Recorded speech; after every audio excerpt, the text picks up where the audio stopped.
Scholey fighting out of Powerhouse now. He's had 4 fights at A class, but he's had an extensive career. As a junior, he's done a lot of kickboxing. He really, if I remember when James Powerhouse, Joe was one of his first students, and he's really brought him along over the years. And Joel's developed that sort of style that James has got. He's very, very aggressive. I've seen him come off for a fantastic win not long ago in another promotion. Super sniper-like.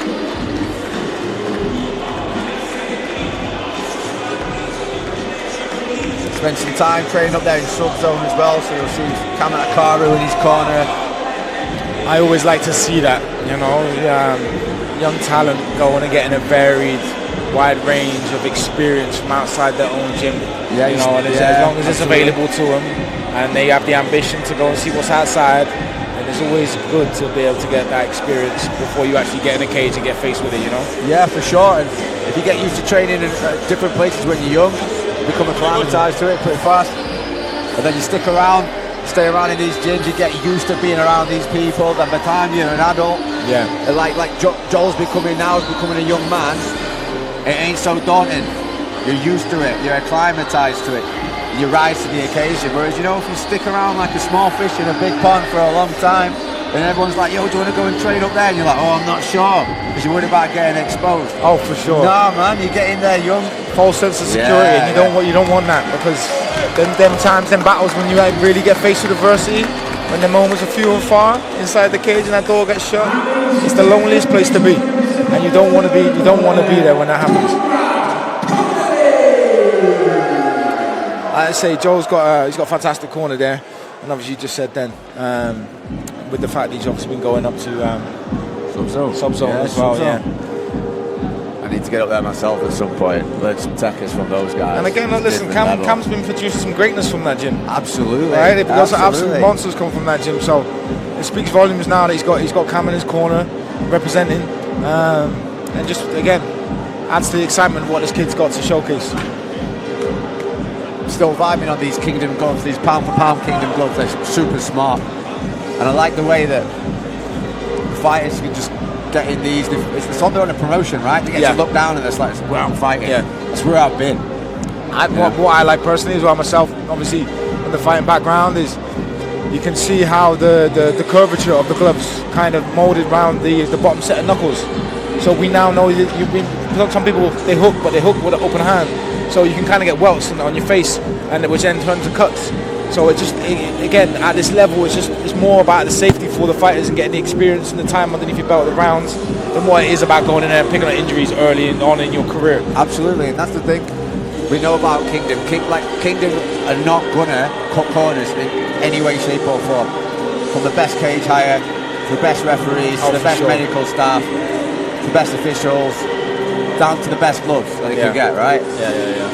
Well, again, I know that there's no stone left unturned when it comes down to Kingdom as a production, a promotion, and just what they're trying to do for the UK talent. Which, again, it comes into a facet and multitude of things that all come together that make the complete athlete. And if you have all of them elements in play, well, then you're only destined for greatness anyway. Absolutely, and I think that's why the promotion's taking a level up every single year. You could say every event. Like, I've been part of Kingdom for 2 years now, and it's been a wild journey just watching where we've gone over that time, and just not just in terms of production value. Obviously the production value has increased, but in the way that we're getting people, 5 visiting nations, 5 visiting nations, trying to put together the best fights all the time.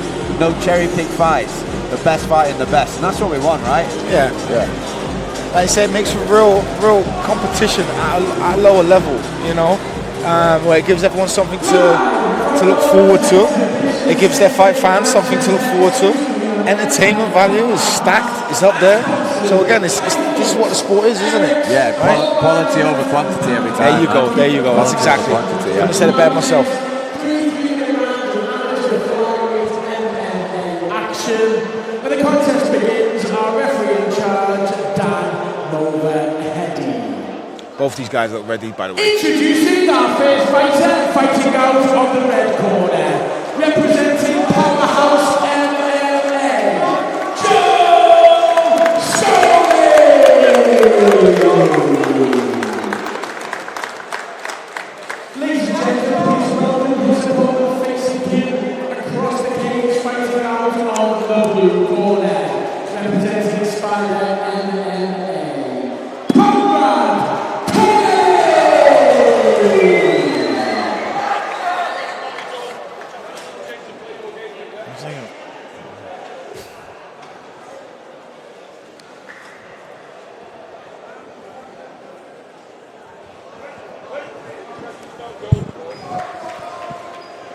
Joe Reed's not super sharp low kick. So we're talking about that super aggressive style.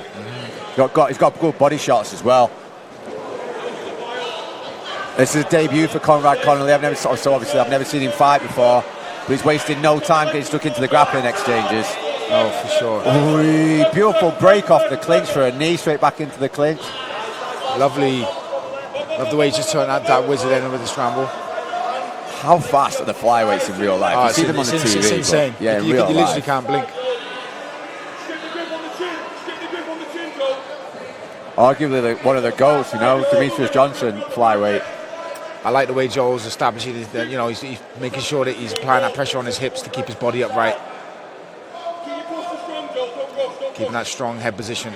Well, this is the thing we know from sub-zone corners and from powerhouse corners. They're very vocal. Like I've said, it's strange in the way that Cam can sort of control these fighters as if he's playing the PlayStation with him. And some people gravitate towards coaches like that who are gonna roadmap them through the fight almost. And it looks like that works for Joel. It has, and it did. I will say this: Conrad Connelly should have let go of that wizard. Then it wasn't serving any purpose. Sorry from having the neck tied. Sometimes it can cause you more problems than keeps them glued to you. You need to let go, climb your back up the cage, make some distance. It would have been better to do that just for that split second, turn away, give him his back, then turn his back to the cage. Big hammer fist there from Joel. You sure he hasn't got a controller? Well, this is the thing. He says it and then he does it. But he does it with all of them. We've seen a lot of guys trying to use leg lock entries to get up today. But then the thing is, in amateur mixed martial arts, you can't use heel hooks. Yeah. So no reaping the knee, right? Yeah. There's no twisting or extorting. Yeah, well, that's it. Yeah, no twisting leg lock. So the threat is not as high as a professional. So it can be a bit of a. I think it's a tactic. I don't think it's a great tactic. I think it can often leave you in worse positions. Yeah. And open you up to big shots from the top. Joel's Scholey showing he's got lovely awareness of his positional play at the moment, though. Body position is perfect every time. Like I say, he's been a student of the game for an incredibly long time. That's where you get a lot of these young lads who come up through the junior ranks, and then when they start their adult career, they start at 0-0 again. Well, they've got a wealth of experience before they step in. Even just the pressure here, where he's just sitting on the hips here, just on one leg. Well, Conrad Connelly, he's a tough kid, man. He's still in the fight. Big wins there. That's some Ramon Deckers style fighting, just slamming shin on shin. Do you know Ramon Deckers used to do that? God, he used to just slam his shin into other people's shin. One of my most favourite kickboxers. Yeah, man, an absolute beast. Well, I know James Powers is a big fan of Deckers as well. So, wow, I like the way he transitioned to that from that spinning kick straight into the body. To a double leg. It was like he lost his balance, but then still gained something positive from that transition. Hey, man, I'll take that. That's pretty cool for a debut fight, Conrad. Spinning wheel kick into a double leg. Yeah, it was that dope. But again, I feel like Joel's very meticulous with his decisions and what he wants to do. I think that's the style he fights in, right, from that club. That's what they're all like. But that's what's creating problems for Conrad. Fight IQ is so important, right? And it's about not just reading the fight where it goes. Like I say, you can still build fight IQ in the gym by learning principles about, like you were saying, positioning, being in. If this happens, you do this. If that happens, you do that. You have like road maps. And again, listen, when you're not going all out, right? You're not going crazy intense to the point in the position where it's almost like a fight simulating a fight in the gym. You're able to get in that flow state and you're able to learn a lot more because you're being playful with it. Nice step back right hand there from Joel Scholey. Conrad's really enjoying that spinning kick. He is. See the switch stance there as well. Having some nice striking moments early in this round is Conrad. Yeah, from both of them. I've got a feeling Joel's going to go high with that right kick. He's looking for it.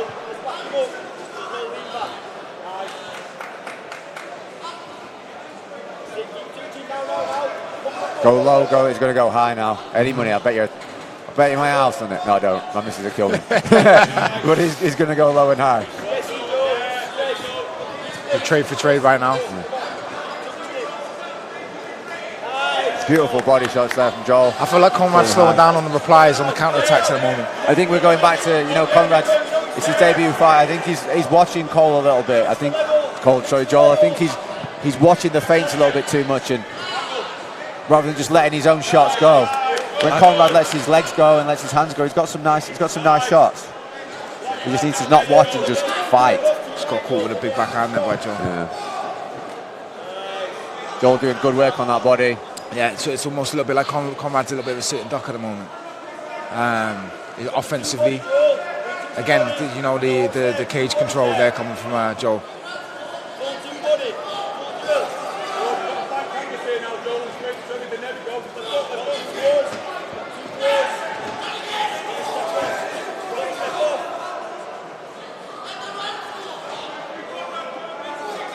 Joel's doing a good job of controlling the cage work, right? Staying just on the outside and not smothering his work. And he's cutting them off.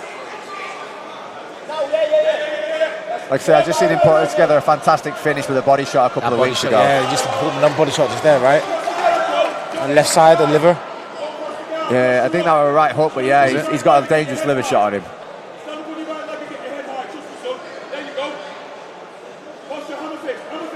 Nice posture. Again, it's just like when Cam calls the direction and instruction, it's just instinctively happening. His voice cuts through as well. Well, I can hear him. I've got the headset on. Absolutely. That's a good stoppage there. Yeah, I think that was a fair stoppage. Especially given it's Conrad's first amateur fight. Still a young lad. We don't really want him taking a lot of damage in there. No. He should be proud of himself as well. At no moment did he give up. That's great opposition as well. Yeah, against great opposition. He's constantly trying to fight back. I just feel like Joel was one step in front. Again, it just slowly started to become more of a 50-50 to 60-40, 70-30, 20, 80-20, and then it just more or less just stayed at that. Yeah, and like you were saying earlier about winning the moment, I feel like Joel was winning the moments in this fight. Yeah. Rather than trying to do big replies, he was like, I'm winning this exchange, this feint, that exchange. They started accumulating damage, accumulating points, accumulating momentum. Great cage awareness, great IQ. He's a super young guy as well. It's insane. It's insane. This is what we were talking about. This is the prospects that we're talking about. This is what we're dealing with now, and then it's a whole another spectrum. Congratulations there to Conrad. If you're watching this back, get back in the cage, buddy. Get back in the gym. You've clearly got it in you. So get another fight booked in. I'd like to see both lads back soon. Oh yeah, for sure. Ladies and gentlemen, please have a big round of applause for both of our fighters. Our referee down on the head was called the host of this contest after 2 minutes and 30 seconds of round number 2. Declaring your winner by TKO fighting out on the red corner, Joel Scholey. Ladies and gentlemen, please a big round of applause for Conrad and Connelly. Yeah, Conrad has nothing to feel defeated about with that. I feel like for his debut fight. Yeah, his debut fight. Yeah, tough competition like that.